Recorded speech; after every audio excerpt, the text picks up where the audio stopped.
Hello दोस्तों, good morning, नमस्कार, सुप्रभात, राधे राधे। ये कैमरे के उस पार लोगों के लिए, ठीक है, आप लोगों के लिए नहीं है कि नहीं? चलिए ठीक है।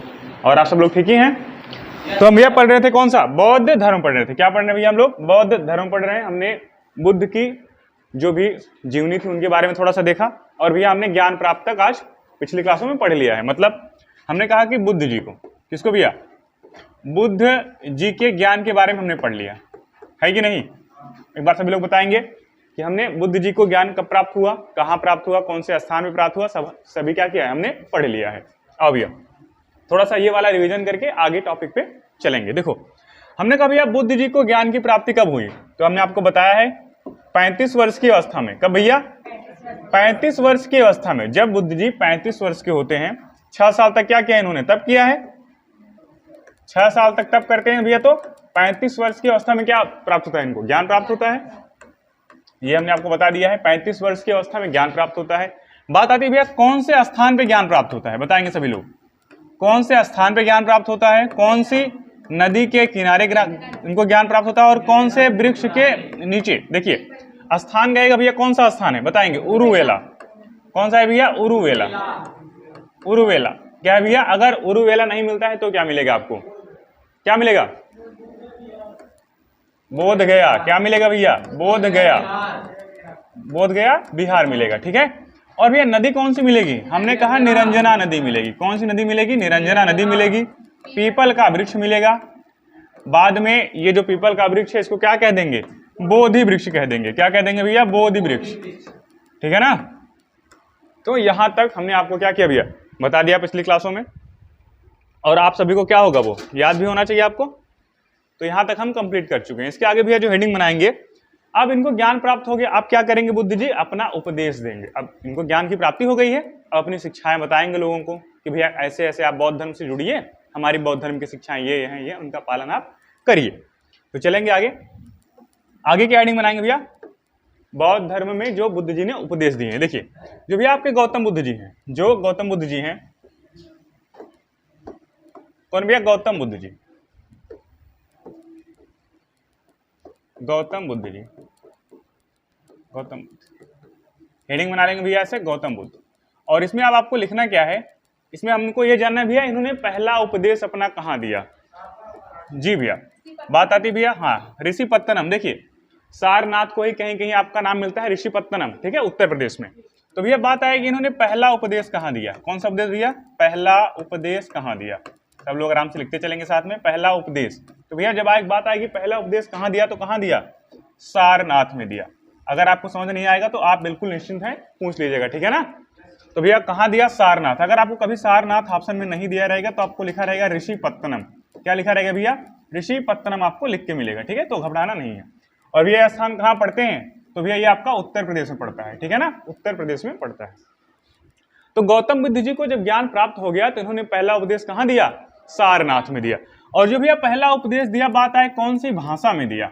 तो भैया भाषा है इनकी पाली भाषा। जी भैया बिल्कुल सही आंसर है, पाली भाषा में क्या दिया भैया इन्होंने? अपना पहला उपदेश दिया। और कहाँ दिया है? तो सारनाथ में दिया है। अब बात है कि भैया सारनाथ में पहला उपदेश दिया तो किसको दिया? तो यहाँ पे 5 पंडित है, 5 ब्राह्मण है, ठीक है। यहाँ पे जो भैया पहला उपदेश दिया इन्होंने 5 ब्राह्मण को दिया। कितना भैया? 5 ब्राह्मण को, 5 ब्राह्मण को दिया, ठीक है। 5 ब्राह्मण को क्या दिया इन्होंने? उपदेश दिया। अब ये 5 ब्राह्मण वो ब्राह्मण है जो बुद्ध जी के साथ क्या कर रहे थे? बैठ के तप कर रहे थे। उसी में से एक है कौन भैया? कौंडिन्य, जिसने ये भविष्यवाणी की थी। किसको, किसके सामने की थी? इनके पिताजी के सामने। पिताजी का नाम क्या है? सुद्धोधन। उनसे कहा कि आपका जो पुत्र होगा बहुत ही वीर होगा, या तो भैया क्या हो जाएगा? सन्यासी हो जाएगा, है ना। तो उसी में से एक ब्राह्मण है जिसका नाम क्या है भैया? कौंडिन्य। तो इन्होंने जो 5 ब्राह्मणों को शिक्षा दी उसमें से पहला कौन है? कौंडिन्य है। कौन है भैया? कौंडिन्य। अब एक हो गया कौंडिन्य, 5 ब्राह्मण टोटल हैं, बताइए नाम बताएंगे। कौंडिन्य है, दूसरा कौन सा है भैया? बप्पा। उसका नाम क्या होता है? बप्पा। और तीसरा है भैया भोदिया। कौन है? भोदिया। कौंडिन्य, बप्पा, भोदिया। और आ जाइए भैया, और चौथे का नाम क्या है भैया? मधनामा, ठीक है, मधनामा। और एक भैया 5वां है, किसका नाम है? अस्सा। क्या नाम है भैया? अस्सा। इसमें से क्वेश्चन कैसे पूछता है? गौतम बुद्ध जी ने निम्न में से किसको उपदेश दिया? तो 3 ऑप्शन रहेगा, एक क्या रहेगा? अन्य नाम रहेगा। तो भैया सर्वप्रथम इन्होंने उपदेश दिया कहाँ पे, सारनाथ ऋषिपत्तनम में, और भैया वहां पे 5 ब्राह्मणों को क्या किया, उपदेश दिया अपना। कौन कौन, कौंडिन्य है, बप्पा है, भोदिया है, मदनामा है, और कौन भैया, अश्सा है। और भैया कौन सी भाषा में दिया, तो पाली भाषा में। इतनी बातें आप साथ में नोट करते चलिए, है ना, हम पढ़ाते रहेंगे, आप धीरे धीरे आराम से नोट करते चलिएगा साथ में। और आपके पास अपना हैंड नोट्स होना क्या है भैया, बहुत जरूरी है, ठीक है ना। तो हमने बुद्ध जी की शिक्षा, इसके आगे शिक्षा पढ़ेंगे, ज्ञान प्राप्त हो गया इनको, और भैया इन्होंने पहला उपदेश कहाँ दिया, तो ये हम जान लिए, इसको आप नोट कर लीजिए। एक बार नोट करके सब लोग बता देंगे कि हाँ सर नोट हो गया है, फिर आगे चलेंगे क्लास में। जी भैया, हाँ भैया कौंडिन्य लिखे हैं, यही वो भैया ब्राह्मण है जिन्होंने कहा था ना इनके पिताजी से कि ये आपका जो पुत्र होगा या तो बहुत यशस्वी वीर होगा, साम्राज्य को आपको संभालेगा, या तो पूरा त्याग करके क्या बन जाएगा, सन्यासी बन जाएगा। हो गया, जैसे हम लिखते रहा करें तो आप साथ में नोट करते रहा करिए, ठीक है ना, तो उससे ठीक समय भी बचेगा आपका और क्लास भी कंप्लीट हो जाएगी। चौथा वाला लिखे हैं भैया मध्यनामा, ठीक है, क्या लिखे हैं, मध्यनामा लिखे हैं, और 5वां वाला लिखे हैं अस्सा, ठीक है, 5वां वाला लिखे हैं भैया अस्सा। हो गया, चलिए आगे चले। और भैया अब इन्होंने सारनाथ में तो क्या किया, उपदेश दे दिया, सारनाथ में भैया क्या किया, इन्होंने उपदेश दे दिया। आगे भैया सारनाथ में उपदेश देने के बाद ये आ जाते हैं वाराणसी। कहाँ आते हैं भैया, सारनाथ उपदेश देने के बाद कहाँ आते हैं बुद्ध जी, वाराणसी आते हैं। कौन सी जगह आते हैं, तो वाराणसी आते हैं। क्या हुआ, किसी का छूट गया क्या पीछे, हमने कहा हम लिखते हैं इतना धीरे धीरे लिखते हैं, आप चाहें तो साथ में लिख सकते हैं, ठीक है। तो भैया बुद्ध जी कहाँ आते हैं, वाराणसी आते हैं, और वाराणसी में भैया इन्होंने एक लोगों को उपदेश दिया, उनका नाम क्या है, यज्ञ श्रेष्ठी। वाराणसी में भैया एक व्यक्ति है, उसका नाम क्या है भैया, यज्ञ श्रेष्ठी, यज्ञ श्रेष्ठी। वाराणसी में एक व्यक्ति है, उसका नाम क्या है भैया, यज्ञ श्रेष्ठी। तो वाराणसी आते हैं बुद्ध जी, कब, सारनाथ में उपदेश देने के बाद बुद्ध कहाँ आए, वाराणसी आए, और वाराणसी में यज्ञ श्रेष्ठी को क्या किया भैया, यज्ञ श्रेष्ठी को क्या दिया, उपदेश दिया, यज्ञ श्रेष्ठी को क्या दिया भैया, उपदेश दिया। अब देखिए बुद्ध जी कहाँ आए, वाराणसी आ गए, और वाराणसी में यज्ञ श्रेष्ठी को उपदेश दे दिया। और भैया वाराणसी में ही, कहाँ पे, वाराणसी में ही बुद्ध जी एक संघ की स्थापना करेंगे, किसका भैया, बौद्ध भिक्षु संघ।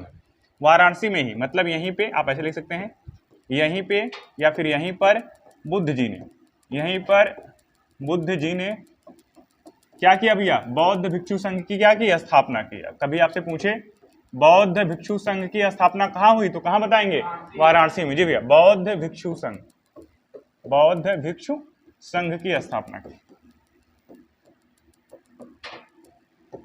बौद्ध भिक्षु संघ की क्या की भैया, स्थापना की। ये आप याद रखेंगे, ठीक है। तो जो भैया ये बौद्ध भिक्षु संघ है, इसकी स्थापना कहाँ हो गई, आपके वाराणसी में हो गई। तो सारनाथ के बाद बुद्ध जी वाराणसी आए, और वहां पे क्या किया भैया, उन्होंने बौद्ध भिक्षु संघ की स्थापना की। और वाराणसी में किसे उपदेश दिया, यज्ञ श्रेष्ठी को उपदेश दिया। कितनी बातें समझ में आई कि नहीं आई, सबको आ गई। आगे चलें। अब बुद्ध जी वाराणसी आने के बाद भैया इसके बाद कहाँ जाएंगे, वाराणसी के बाद आते हैं वैशाली में। अब इनको ज्ञान देना है कि नहीं, सबको उपदेश देना है, ज्ञान देना है, तो एक स्थान पर रह के दे नहीं पाएंगे, उनको जगह जगह क्या करना पड़ेगा, जाना पड़ेगा। तो अब बुद्ध जी भैया वाराणसी के बाद, यहां लिखेंगे वाराणसी के बाद, वाराणसी के बाद बुद्ध जी कहाँ आए भैया, तो वैशाली आए। वाराणसी के बाद बुद्ध जी कहाँ आए, वैशाली आए। बुद्ध जी कहाँ पे, बनारस के बाद कहाँ पे आ गए, वैशाली में आ गए। अब ये भैया वैशाली है, यहीं पे बुद्ध जी बनाएंगे क्या, जैसे यहाँ पे बनाया था बौद्ध भिक्षु संघ, वैसे यहाँ बनाएंगे बौद्ध भिक्षुणी संघ बनाएंगे। मतलब ये पुरुषों के लिए रहा जो बौद्ध भिक्षु संघ है, और जो भिक्षुणी संघ बनेगा वो महिलाओं के लिए बनाया जाएगा। तो भैया जो बुद्ध जी वैशाली आए, यहाँ पे क्या किया, यहीं पर क्या किया इन्होंने, यहीं पर बौद्ध भिक्षुणी संघ की स्थापना की। बुद्ध जी ने क्या किया भैया, यहाँ पे बौद्ध भिक्षुणी संघ की स्थापना, बौद्ध भिक्षुणी संघ की स्थापना की, बौद्ध भिक्षुणी संघ की स्थापना की। बात आती भैया किसके कहने पे की, तो इनका एक प्रिय शिष्य है, कौन भैया, आनंद। उसके कहने पर क्या किया इन्होंने कहा भैया कि आनंद ने इनसे विचार विमर्श किया और बात बताया कि गुरुजी एक जैसे पुरुषों के लिए क्या है, बौद्ध भिक्षु संघ है, वैसे क्या होना चाहिए, एक महिलाओं के लिए भी क्या होना चाहिए, भिक्षुणी संघ होना चाहिए। तो भैया जो ये बौद्ध भिक्षुणी संघ बना हुआ है महिलाओं के लिए, वैशाली में किसके कहने पर बनाया बुद्ध जी ने, तो भैया आनंद के कहने पे। यहां आप नोट करके ऐसे लिख लेंगे, आनंद के कहने पर। क्या बताएंगे भैया, आनंद के कहने पर। आनंद के कहने पर बुद्ध जी ने किसकी स्थापना की? बौद्ध भिक्षुणी संघ की स्थापना की। ये किसके लिए था? अगर आपको कंफ्यूजन हो रहा है तो यहां लिख लेंगे महिलाओं के लिए, ठीक है ना, महिलाओं के लिए, महिलाओं के लिए। और यही भैया बौद्ध भिक्षुणी संघ हैं, जिससे आके सर्वप्रथम कौन जुड़ेंगे इससे? इनकी मौसी जी, उनका नाम क्या है? प्रजापति गौतमी। वो इस संघ को क्या करेंगी? ज्वाइन करेंगी। और भैया एक उनके बाद एक महिला और जुड़ेगी, उसका नाम क्या है? अम्रपाली। हमने थोड़ी सी कहानी बताई थी अम्रपाली की। अम्रपाली क्या है? एक वैश्या है, ठीक है। उसके यहाँ कुछ उदंड किस्म के पुरुष वगैरह आते हैं, उसका कार्य ही ऐसा है। तो बुद्ध जी का एक शिष्य क्या करता है भैया? भिक्षा मतलब मांगने के दौर पे एक बार कहाँ जाता है? वैशाली के घर चला जाता है। तो वैशाली से उन्होंने क्या लिया? भिक्षा वगैरह लिया। और तभी जब भिक्षा मांगने जाता है तो भैया उसमें वर्षावास का मतलब है कि बारिश, मतलब वर्षा वाला ऋतु आई रहती है, मतलब कि बारिश का मौसम रहता है। तो ये जो बौद्ध भिक्षु थे, पहले इनका नियम ये हुआ करता था कि जब भैया वर्षा ऋतु आएगी तो उसके पहले हम लोग मांग के अपना अनाज वगैरह इकट्ठा कर लेंगे, जब वर्षा ऋतु आ जाएगी तो हम बाहर नहीं निकलेंगे। तो यहाँ भैया जो एक अम्रपाली है, उसके यहाँ इनका एक शिष्य पहुंच जाता है। तो और शिष्यों में खलबली मच जाती है, सब बुद्ध जी के पास जाते हैं और कहानी बताते हैं भैया एक शिष्य अम्रपाली के यहाँ चला गया है, जो एक क्या है? वेश्या है। तो बुद्ध जी कहते हैं कि कोई बात नहीं है, चला गया है, मेरा शिष्य है, उसके ऊपर क्या है? भरोसा है हमको, कुछ ऐसा काम नहीं करेगा जिससे क्या हो? हमारा संघ क्या हो? बदनाम हो। तो वैसे ही होता है। तो भैया ये जो बौद्ध भिक्षुणी संघ है, आपसे पूछा जाएगा इससे सर्वप्रथम कौन सी महिला जुड़ी? तो कौन जुड़ी? प्रजापति गौतमी। इसी में भैया यहाँ ऐसे लिख लेंगे, इसी में प्रजापति गौतमी क्या हुई? शामिल हुई। और प्रजापति गौतमी कौन है? इनकी मौसी जी, है ना। प्रजापति गौतमी और फिर बाद में कौन शामिल हुआ? अम्रपाली शामिल हुई। यहां हम लिख दे रहे हैं अम्रपाली शामिल हुई, ठीक है। ये आप नोट कर लेंगे। जब भी आपसे पूछे पहली महिला बौद्ध भिक्षुणी कौन बनी? प्रजापति गौतमी। उसके बाद कौन शामिल हुआ? तो अम्रपाली शामिल हुई। अम्रपाली आके बाद में बुद्ध जी से मिलती है और बताती है सारी दास्तां कि आपका एक शिष्य आया था, हमारे यहाँ कुछ दिन रुका, हमने उसको बहुत रिझाने की कोशिश की, लेकिन भैया क्या रहा? वो इन सब चीजों से परे रहा। इस वजह से हमको भैया इस जो बौद्ध धर्म है इससे जुड़ना है। तो बुद्ध जी क्या करते हैं? सहमति दे देते हैं। तो अम्रपाली क्या करती है भैया? बौद्ध धर्म अपना लेती है। ये रही कहानी। बुद्ध जी पहले सारनाथ गए, फिर वहां से बनारस में आए और वहां पे बौद्ध भिक्षु संघ बनाया। उसके बाद वैशाली आ गए और वैशाली में बौद्ध भिक्षुणी संघ बना दिया। नोट कर लेंगे सभी लोग।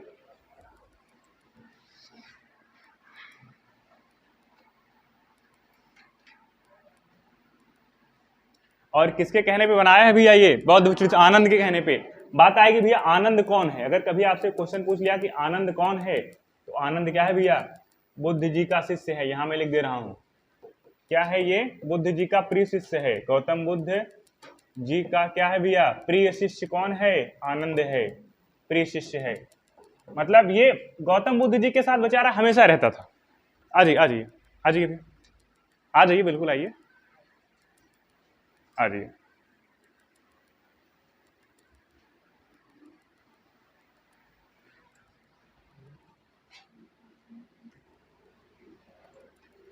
चलिए, इतना ये नोट हो गया कि नहीं हुआ? ये नोट हो गया। चलिए आगे चलते हैं। अब बात आएगी भैया बुद्ध जी ने सबसे ज्यादा उपदेश कहाँ दिया? यहां तक तो हो गया। बौद्धों के लिए क्या बना दिया? पुरुषों के लिए भैया बौद्ध भिक्षु संघ, महिलाओं के लिए बौद्ध भिक्षुणी संघ बना दिया। ये वाला कहाँ बनाया? बनारस में। और भैया ये कहाँ बनाया? वैशाली में, ठीक है। दोनों चीजें आप याद रखेंगे। और आनंद के कहने पे, आनंद कौन है? बुद्ध जी का प्रिय शिष्य है। आगे चलिए, आगे चलेंगे। आगे क्या है भैया? अब बात आएगी गौतम बुद्ध जी ने सर्वाधिक उपदेश कहाँ दिए? तो बात आएगी भैया गौतम बुद्ध जी, ठीक है।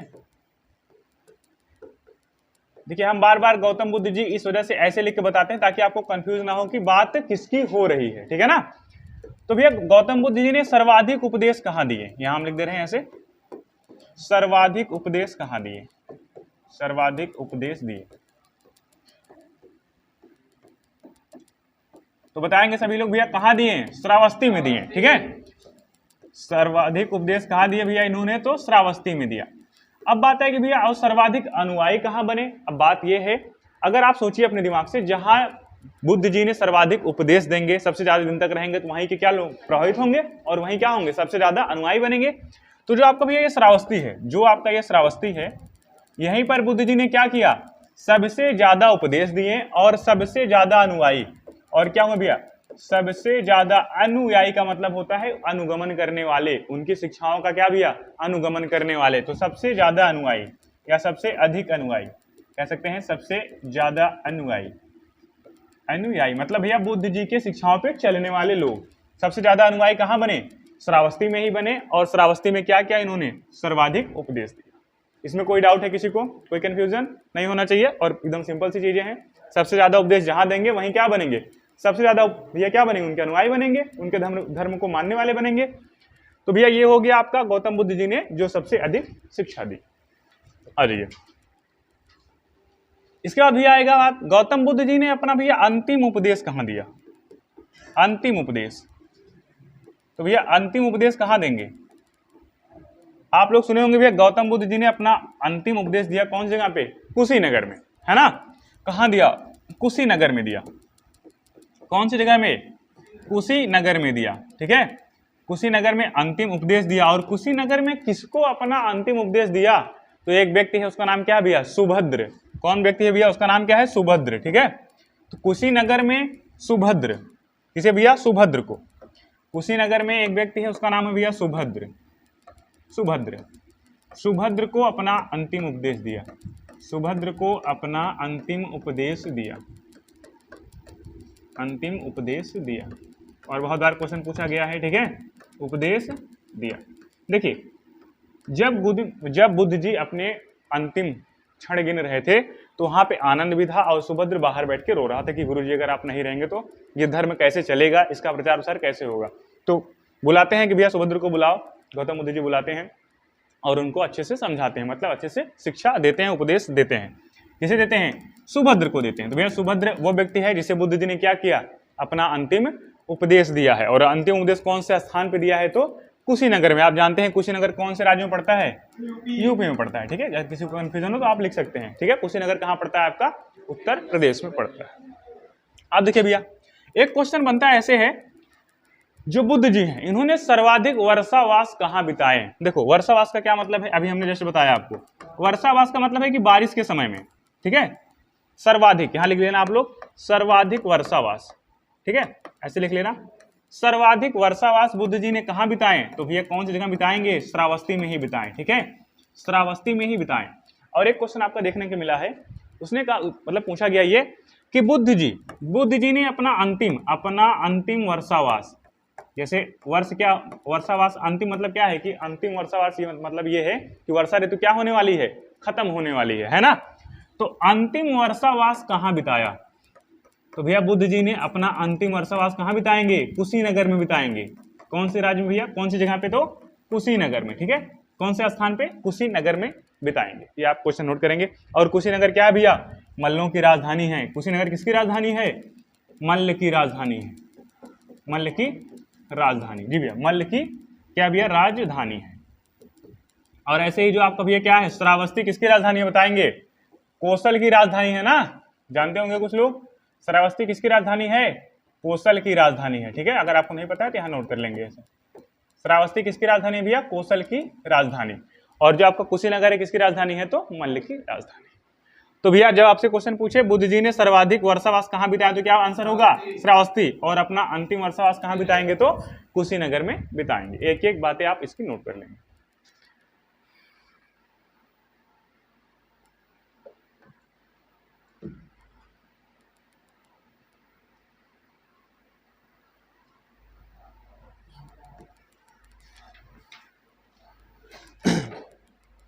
हो गया,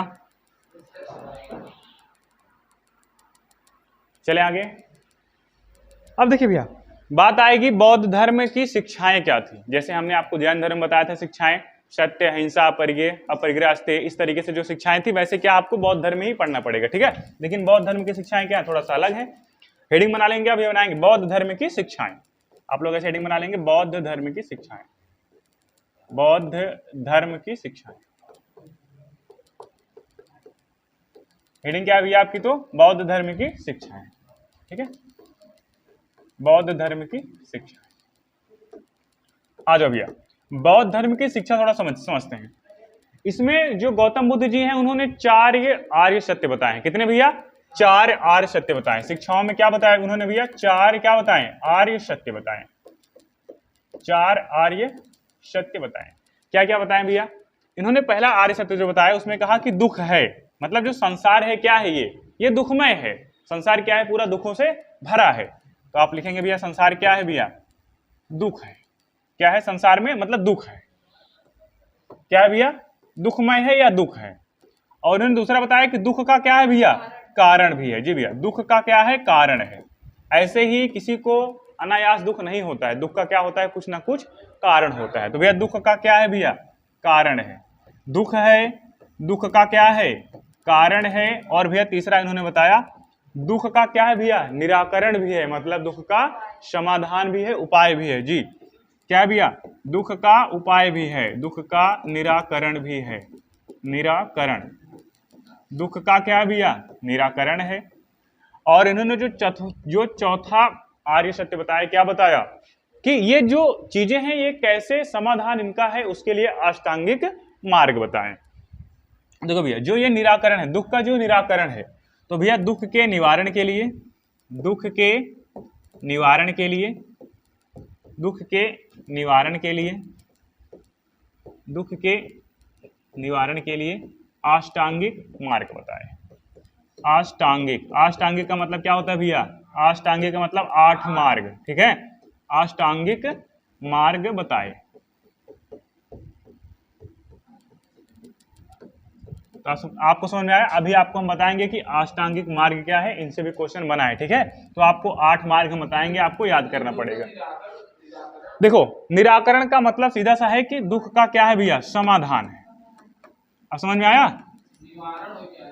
जितना हम बता रहे हैं भैया निवारण वो अलग चीज है, निराकरण का मतलब समाधान है, बात वही है, लेकिन यहाँ पे जो वर्ड यूज किया गया वो निराकरण ही यूज किया गया। समझ में आई बात? तो और क्या भैया? दुख का निवारण है। और दुख का निवारण कैसे है? अष्टांगिक मार्ग के द्वारा है। अगर आपको दुख है तो आपको बुद्ध जी ने 8 मार्ग बताए हैं, उस 8 मार्ग पे चलिए, आपका दुख क्या हो जाएगा? खत्म हो जाएगा, मतलब दुख का क्या हो जाएगा? निवारण हो जाएगा।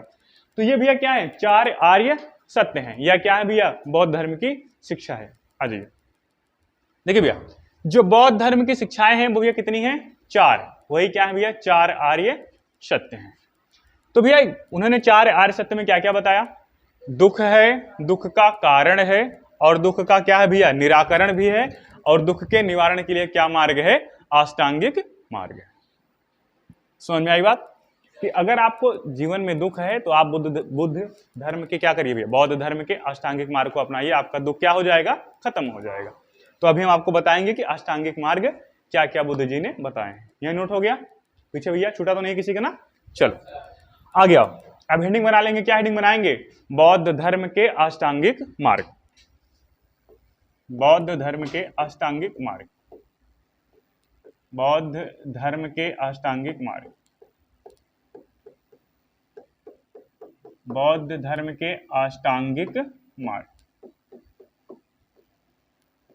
बौद्ध धर्म की क्या भैया हेडिंग क्या है? बौद्ध धर्म के अष्टांगिक मार्ग। इसमें भैया 8 मार्ग हैं, इन्होंने वही आपको 8 मार्ग याद करना है। आपसे क्वेश्चन पूछेगा निम्न में से अष्टांगिक मार्ग कौन सा नहीं है या कौन सा है। जब भी क्वेश्चन टफ बनेगा आपसे ऐसे ही बनेगा, एकदम नॉर्मल भाषा में। तो इसकी एक सिंपल सी ट्रिक है, आप याद रखेंगे। ठीक है, एकदम सिंपल सी ट्रिक है, उसको बता देंगे तो आपको पूरा का पूरा 8 मार्ग याद हो जाएगा। ठीक है ना? तब से देख लेते हैं कौन कौन से मार्ग है। आओ भैया, इसमें जो पहला मार्ग इन्होंने बताया, इन्होंने कहा कि सम्यक दृष्टि। क्या बताया भैया? सम्यक दृष्टि। जैसे हमने कहा था उसमें क्या था? 3 ही था। वो क्या थे? वो क्या थे भैया? जैन धर्म का त्रिरत्न था। जैसे हमने कहा क्या क्या? सम्यक ज्ञान, सम्यक दृष्टि, सम्यक आचरण। वैसे इसमें क्या है? सम्यक का मतलब होता है सही सही। सम्यक का सीधा अगर आपसे पूछे सम्यक का मतलब होता क्या है, तो सम्यक का मतलब होता है सही तरीके से या एकदम सही सही। जो बात होती है वही क्या होता है? एकदम सम्यक होता है। तो इन्होंने बताया भैया सम्यक दृष्टि आपको रखनी पड़ेगी, और सम्यक दृष्टि रखनी पड़ेगी। बात आती है सम्यक दृष्टि में क्या क्या चीजें बताई, तो जस्ट हमने आपको 4 चीजें बताई। दुख है, दुख का कारण है, दुख का निराकरण है, दुख का निवारण है। इन्हीं 4 चीजों को इन्हीं में रखा गया, किसमें? सम्यक दृष्टि। इसका मतलब यह है कि आपको 4 जो आर्य सत्य हैं, जो भैया 4 क्या हैं?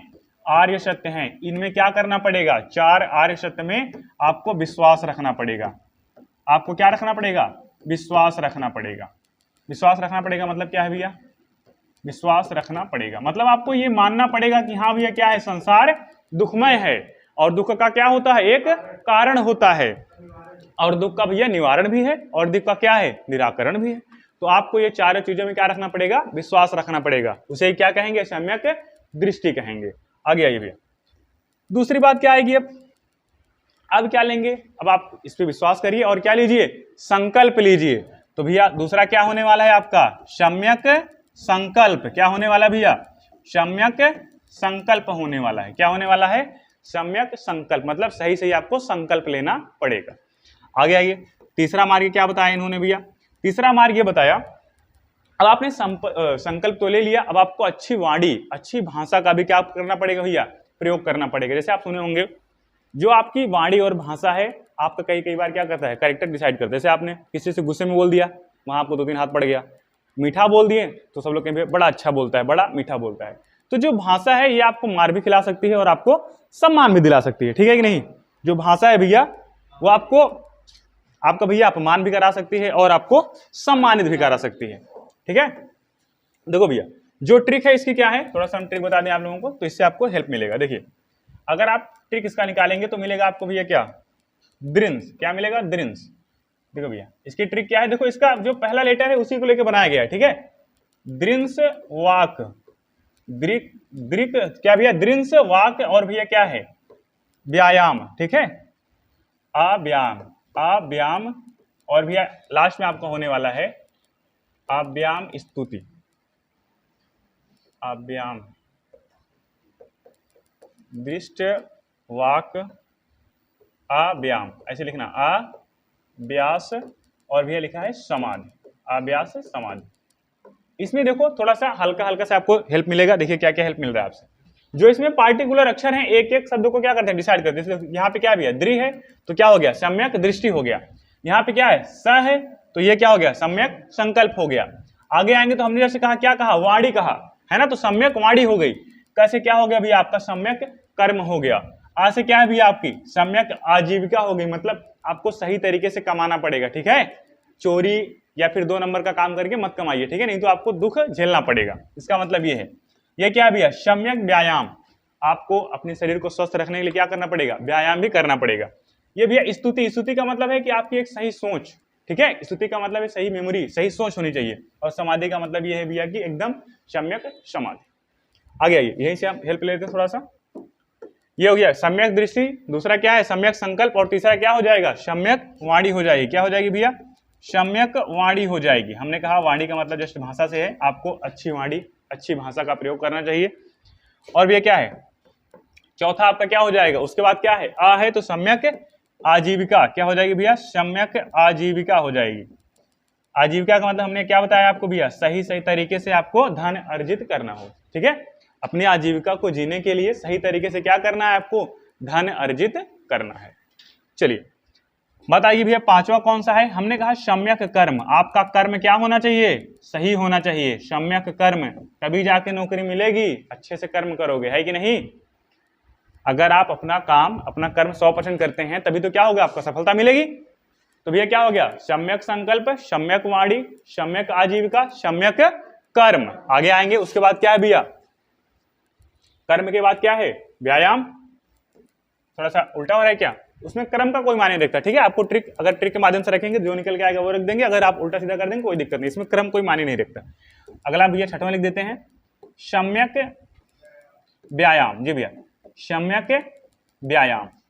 आगे आइए, सातवां हम यहां लिख दे रहे हैं, सातवां और आठवां। सातवां भैया सम्यक स्तुति। क्या है? सम्यक स्मृति। आप इसको स्मृति, स्मृति का मतलब हो सकता है भैया आप जो चिंतन करते हैं, जो आप याद करते हैं, ठीक है? और भैया लास्ट वाला है आपका, लास्ट क्या? ये जो 8वें नंबर पे आता है उसे सम्यक समाधि। तो आपको एकदम सही समाधि मिल सकती है। तो ये क्या है भैया? आपका अष्टांगिक मार्ग है। किसने बताया? बुद्ध जी ने बताया। किसके लिए बताया? दुख को दूर करने। जो आपका दुख का निराकरण है वो इन्हीं मार्गों से हो सकता है। अगर आप और ज्यादा कर्म गलत किए हैं, आपको जीवन में बहुत सारा दुख है, अगर इन 8 मार्ग से नहीं हो पा रहा है तो बुद्ध जी ने क्या बताएं? 10 शील और बता दिए। लेकिन वो कभी एग्जाम में पूछा भी नहीं गया, ना तो पूछा जाएगा, बस नोट करके यही लिख लेना, ठीक है। बौद्ध धर्म में कभी कभी पूछा जाता है, सीधा ऐसे क्वेश्चन पूछेगा, बौद्ध धर्म में कितने सील बताए गए?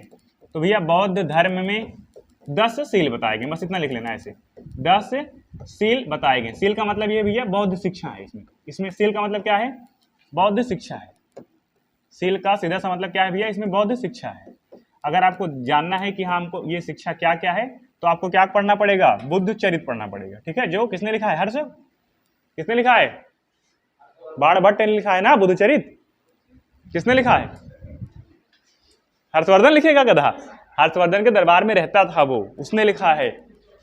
तो भैया ये जो 10 क्या है बुद्ध जी ने बताया, अगर आपका जो दुख है अगर 8 मार्गों से नहीं दूर होता है तो आप क्या करिए? 10 सील अपनाइए, है ना। लेकिन आपको सारी चीजें जानने की जरूरत है नहीं और कभी एग्जाम में आया भी नहीं है, बस केवल आप इतना याद करिए। अगर आपसे कभी पूछ ले कितने सील हैं भैया? 10 सील। सील का मतलब है कि कितनी शिक्षाएं हैं बौद्ध की? 10 शिक्षाएं वहां पे हैं। और अष्टांगिक मार्ग मतलब अष्ट का मतलब क्या होता है? 8। अष्ट का मतलब क्या होता है भैया? 8 होता ही है। तो 8 मार्ग क्या है? दुख को दूर करने के लिए बताए गए हैं। किसमें भैया? बौद्ध धर्म में बताए गए हैं। सभी लोग अच्छे से इसको नोट करेंगे, ठीक है। हम थोड़ा साइड हो जा रहे हैं, आप लोग नोट कर लीजिए।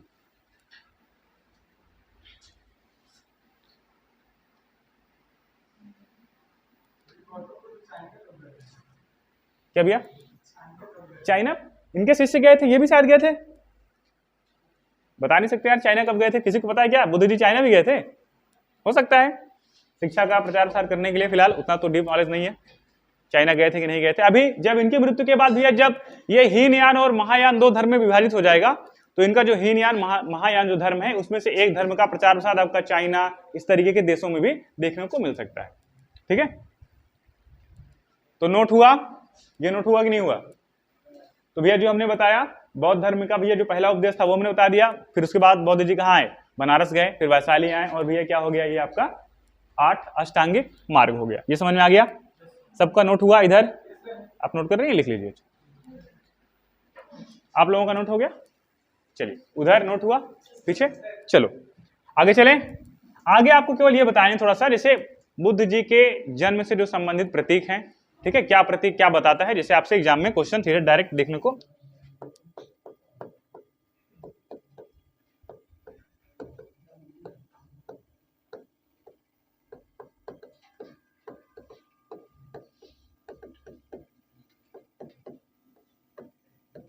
हेडिंग बन गया सबका?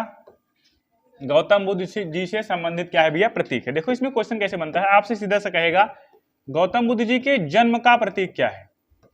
देखिए भैया जन्म का प्रतीक इनके ये है, जब इनका जन्म होने वाला था तो इनकी माता को एक सपना आया था जिसमें ये बताती हैं वो कि हमारे गर्भ से क्या निकल रहा है? एक सफेद हाथी का जन्म हो रहा है, ऐसे उनको सपना आता है। तो भैया जब भी पूछेगा गौतम बुद्ध जी के जन्म का प्रतीक क्या है, तो क्या बताएंगे सब लोग? सफेद हाथी या फिर हाथी, ठीक है। और देखिए भैया बात आएगी भैया इनकी मृत्यु की। जब बात आएगी इनकी मृत्यु की, तो भैया गौतम बुद्ध जी की जब मृत्यु की बात आएगी, इनकी मृत्यु का प्रतीक क्या है? तो पद चिन्ह है। क्या भैया? पद चिन्ह है। क्या है? पद चिन्ह।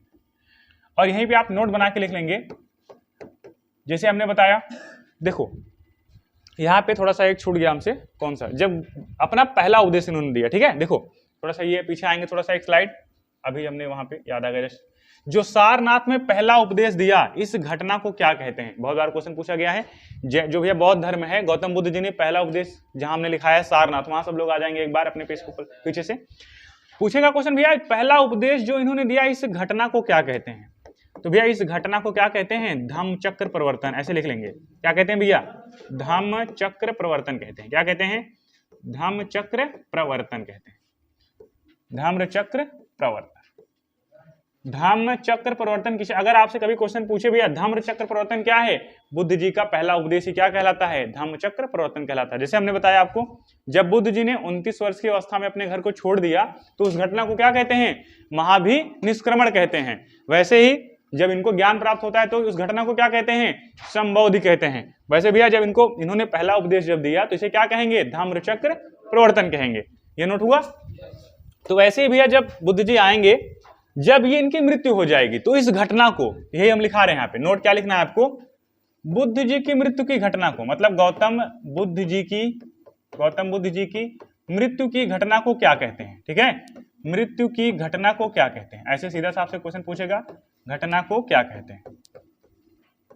क्या कहते हैं भैया, किसी को पता है क्या कहते हैं? तो महाभिनिष्क्रमण कहते हैं। तो इस घटना को क्या कहेंगे, यहां हम लिख रहे हैं, आराम से लिखिएगा, महाभिनिष्क्रमण। क्या कहते हैं? महापरिनिर्वाण। क्या आप बोल रहे हैं? महापरिनिर्वाण। महाभिनिष्क्रमण तो हो गया जब घर त्यागे, है ना, तो महापरिनिर्वाण, ठीक है, महापरिनिर्वाण। नाम एक सा है, हल्का सा आपको देखने में एक सा लगेगा। महाभिनिष्क्रमण का मतलब है कि घर को त्याग दिया, महापरिनिर्वाण का मतलब है कि पूरे अपने शरीर को ही त्याग दिया, का मतलब यह है कि इनकी मृत्यु हो गई। इस घटना को क्या कहेंगे? महापरिनिर्वाण कहेंगे। और उनको भैया जब ज्ञान की प्राप्ति हुई तो उस घटना को क्या कहेंगे? समबौधि कहेंगे। तो भैया इनके जन्म का प्रतीक क्या हो गया है? हाथी हो गया। और भैया इनका जो मृत्यु का प्रतीक है वो क्या हो गया है? इनका पद चिन्ह हो गया है। ठीक है, देखो अब इनके जन्म से संबंधित दो बातें हैं। दो बातें क्या क्या हैं? जैसे देखिए, अब अगर हम इसमें एग्जैक्ट की बात करें, जन्म से दो संबंधित बातें, देखिए एग्जैक्ट बात क्या है, थोड़ा सा हम आपको यहां से बता दे रहे हैं अच्छे से एकदम। इसमें थोड़ा डीप पूछता है। देखो जब आपसे कहे जन्म से संबंधित दो बातें क्या क्या हैं, देखो एक तो भैया इनका गर्भ में आने का प्रतीक है। जैसे जब बुद्ध जी कहां आए? मां के गर्भ में आए। तो देखो ये थोड़ा क्वेश्चन ध्यान से सुनो, जन्म से संबंधित क्या क्या बातें हो सकती हैं। एक तो भैया जब बुद्ध जी कहां आए? मां के गर्भ में आए। गर्भ में आने के बाद क्या होगा? इनका जन्म होगा। क्या होगा? इनका जन्म होगा। ठीक है, देखो अब यहां पे क्या डिफरेंशिएट है, दिखाई नहीं दे रहा है क्या? पीछे चमक रहा है क्या? उसको बंद कर दीजिए आराम से, कोई दिक्कत नहीं, बंद कर दो आराम से। हो गया। देखो जब भी देखो जन्म में थोड़ा सा दो अंतर क्या है। गर्भ का मतलब क्या है? बुद्ध जी का जन्म हुआ है? नहीं हुआ है, केवल बुद्ध जी कहां आए हैं? मां के अपने गर्भ में आए हैं। और जन्म का मतलब यह हुआ कि बुद्ध जी का जन्म हो चुका है। जब ऐसे एकदम बारीक अंदर से आपसे पूछेगा तो क्या बताएंगे? गर्भ का अंतर हो जाएगा भैया हाथी। गर्भ का जो प्रतीक हो जाएगा वो हो जाएगा हाथी। लेकिन जब उनका जन्म हो जाएगा तो उसका प्रतीक हो जाएगा कमल। कमल या फिर सांड देखने को मिलता है। ठीक है, कमल और सांड, कमल और सांड। ठीक है, ये दोनों आप याद रखेंगे, क्योंकि कभी कभी क्या करता है, आपको जन्म को ही हाथी दिखा देता है, तो वो बिल्कुल क्या है? आपका गलत है। जो गर्भ का प्रतीक है, जब बुद्ध जी गर्भ में आएंगे तो उसका प्रतीक आपका हाथी होने वाला है। जन्म का प्रतीक होने वाला है कमल और सांड। और भैया देखिए, और बुद्ध जी का जो भैया मृत्यु है उसका क्या हो गया? पद चिन्ह हो गया। गर्भ में हाथी हो गया, जन्म का क्या हो गया? कमल और सांड। जो भी प्रतीक था, हाँ इसमें दो बातें हैं। एक गर्भ में आने का प्रतीक है, गर्भ का मतलब यह है कि मां के गर्भ में बुद्ध जी आ चुके हैं। ठीक है, पहले इनका नाम क्या था? इनके बचपन का नाम क्या है? सिद्धार्थ है। इनके बचपन का नाम क्या है? सिद्धार्थ है। जब इनको ज्ञान की प्राप्ति होती है तब इनका नाम क्या हो जाता है? गौतम बुद्ध हो जाता है। अभी हम रिवीजन करवाएंगे तो वहां पे फिर से पूरा का पूरा एकदम अच्छे से समझा देंगे। ठीक है ना। और कुछ पूछता है, जैसे आप बताया गया है सभी चीजें क्या लिखी। जैसे पूछेगा ज्ञान का प्रतीक क्या रहा? अरे पीपल का वृक्ष रहा। पीपल के नीचे क्या हुआ? ज्ञान की प्राप्ति हुई है। अगर आपको लिखना है तो यहां नोट कर लेंगे। क्या हो गया? हाथी लिख लो। सफेद हाथी मिलेगा तो मार देना, वैसे हाथी ही मिलेगा। ठीक है, कलर वलर नहीं मिलेगा आपको, हाथी ही मिलेगा, हाथी मारना। अगर आपको पूछे भैया बुद्ध जी के ज्ञान का प्रतीक क्या है, सब जानते हैं पीपल के वृक्ष के नीचे क्या हुआ? इनको ज्ञान की प्राप्ति हुई। अगर नदी पूछना चाहेगा तो नदी का नाम दिया रहेगा, निरंजना नदी दिया रहेगा। ये नोट हुआ, 3-4 बातें हैं। ठीक है, तो बुद्ध जी के बारे में आज आप इतना ही पढ़िए। अभी आपको रिवीजन करवा दे रहे हैं, उसके बाद फिर चलेंगे कहां भैया? साइंस पढ़ेंगे हम लोग।